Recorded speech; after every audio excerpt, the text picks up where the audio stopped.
当时我在想，我们不管出什么事情，都不能让航母出事。当时态势很紧急，他直直朝着我们的17舰进来，持续抵近侦察。我们是作为这个哨舰啊，发现这个态势之后，全速对该舰进行拦截。如果他不减速的话，我们就有可能这个相撞的危险。所以当时我们是通过这个航速机动，占领有利阵位，把它逼停了，做到了这个近中近的那个航母带到示威的作用。态势很紧急，他直直朝着我们的17舰进来，持续抵近侦察。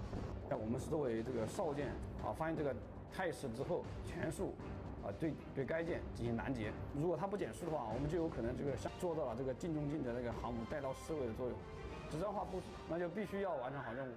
Hindi pa tukoy ng Philippine Coast Guard ang totoong layunin ng tinaguriang monster ship o China Coast Guard Vessel 5901 na naglalayag sa West Philippine Sea. Sa Saturday News Forum, sinabi ni Commodore J. Tariela, tagapagsalita ng PCG sa West Philippine Sea, na halos lumapit ito sa BRP Teresa Magbanwa sa Escoda Shoal sa layong 800 yards at ilang beses din anya na... Sa likod.